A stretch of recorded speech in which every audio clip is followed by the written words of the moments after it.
Today I'm painting my camera roll. I'm going to paint a bouquet for this adorable vase. As Blixa is demonstrating, I have some nosy cats.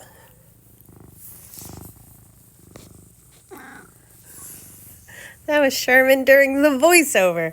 So I have some nosy cats. They like to be all up in everything, and because of that, no matter how much I like flowers, I don't actually keep them in the house.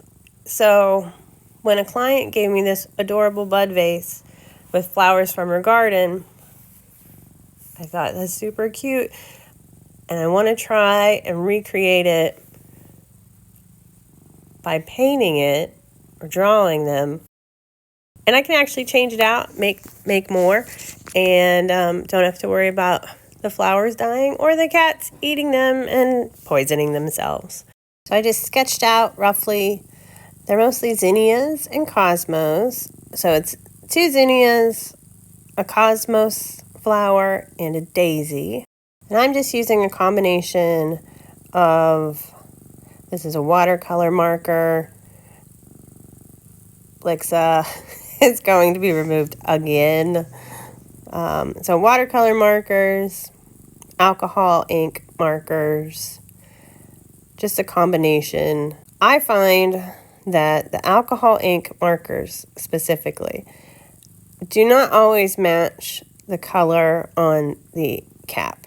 So I always try to keep a scrap piece as a tester nearby to make sure that the shade that I'm going to put down is what I actually want, because sometimes it looks so light on the cap and then it's bright teal. So that's just something that is actually pretty helpful that I do, and maybe it'll help you too.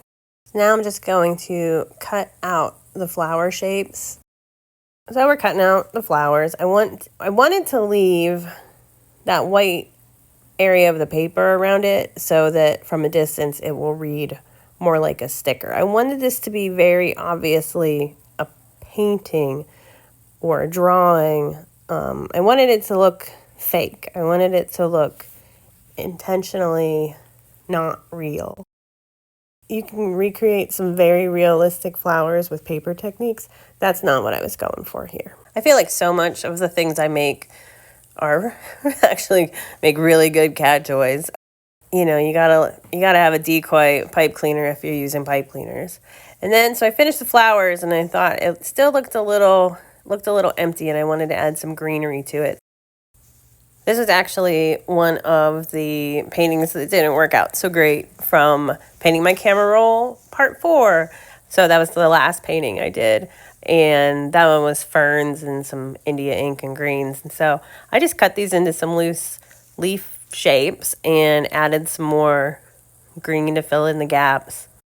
Just real loose. I knew they were just going to be background, just kind of filler, which is what leaves in bouquets tend to be. So now it was just a matter of kind of bending everything and finagling the flowers and the leaves to fit in the vase. This actually took a little longer than I wanted it to, but eventually I got it all laid out in a spot where I liked the way everything, both how it looked as a piece of art, and also it looked pretty close to how the original bouquet was.